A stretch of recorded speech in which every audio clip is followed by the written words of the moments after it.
America, Donald Trump ক্ষমতায়। এখন আমি বাংলাদেশ থেকে স্টুডেন্ট ভিসার জন্য আবেদন করছি।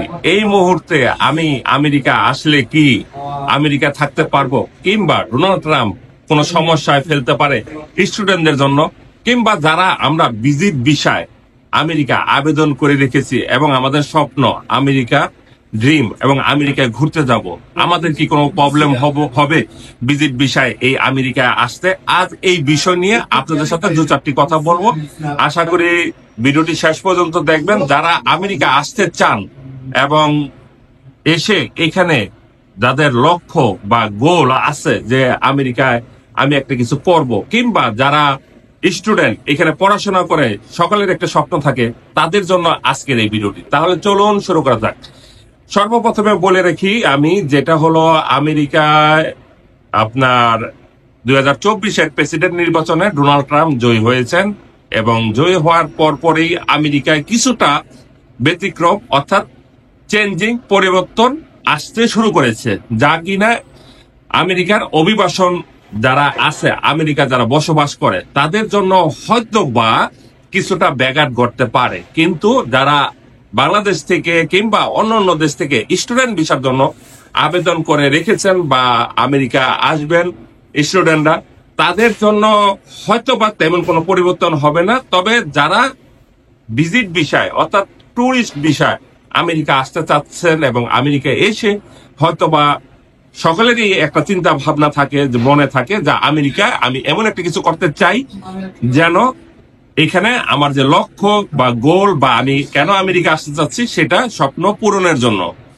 এখন ডোনাল্ড ট্রাম্প যখন আমেরিকা নির্বাচনে যখন পদপ্রার্থী হন, তখন তার একটাই লক্ষ্য ছিল, সেটা হলো অভিবাসন প্রক্রিয়া। অর্থাৎ অভিবাসন যারা আমেরিকা অবৈধভাবে বসবাস করে, যাদের কাগজপত্র একদম নেই, অথবা যারা আমেরিকায় এসে অ্যাসাইলামের জন্য আবেদন করেন বা করে থাকেন, কিংবা আমেরিকায় যারা অবৈধভাবে চলাফেরা করেন, তাদের জন্য ডোনাল্ড ট্রাম্প একটি মারাত্মক ভয়ঙ্কর হুমকি হিসাবে দাঁড়াবে। কেননা ডোনাল্ড ট্রাম্প সে তার দেশকে ভালোবাসে, তার দেশের প্রতি খুব দেশপ্রেম আছে, যেটা আমরা বাংলা বলি যে দেশপ্রেম। সে দেশপ্রেম আছে, সে তার দেশটাকে ভালোবাসে, আর তার দেশটাকে ভালোবাসার জন্য সে চাচ্ছে না আমেরিকায় কোনো প্রকার অবৈধ লোকজন তার দেশে সকল প্রকার বেনিফিট পাক। কারণ আমরা যারা আমেরিকা বসবাস করি বৈধভাবে, আমরা এখানে মেডিকেল হইতে স্বাস্থ্য চিকিৎসা সবকিছু এবং খাবার সহ এখানে আমরা যে সুযোগ সুবিধা পাই, যারা আমেরিকা অবৈধভাবে আসে, যাদের কোনো কাগজপত্র নাই, কোনো কিছু নাই, এবং যারা কোনো এখানে থাকবে, যারা এখানে ক্ষতির সম্মুখীন হবে, তারাও ঠিক আমাদের মতন সেই বেনিফিট গুলি পেয়ে থাকে। যে কারণে ডোনাল্ড ট্রাম্পের নির্বাচনী অঙ্গীকারই ছিল এই পদক্ষেপ, অভিবাসন পদক্ষেপ তার এক নাম্বার। তবে কিছুটা চেঞ্জিং হতে পারে, কারণ অ্যাডমিনিস্ট্রেশনে অনেকটা পরিবর্তনের আভাস আমরা দেখতে পাচ্ছি।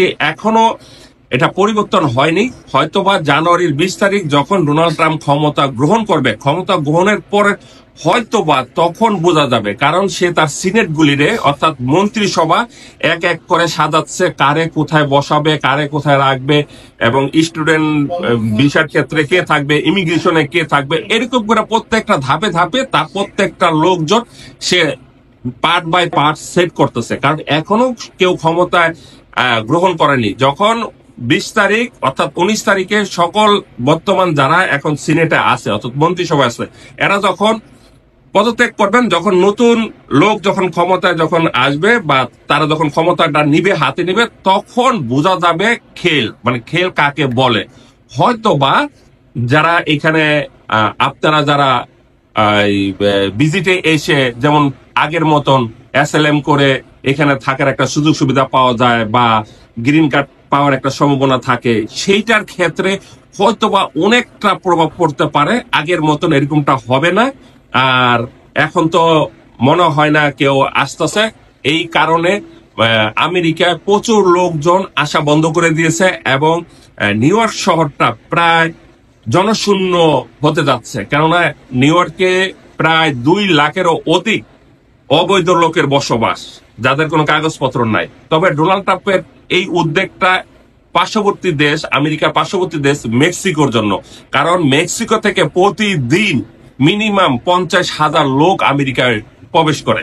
ডোনাল্ড ট্রাম্প যেটা পছন্দ করে না, এবং তারা এখানে এসে বিভিন্ন ধরনের অবৈধ কর্মকলাপ করে, কর্মকাজ করে, এবং কাগজপত্র থাকে না, এবং সরকারের যত বেনিফিট আছে সবগুলি নেওয়ার চেষ্টা করে। সেই জন্যই তাদের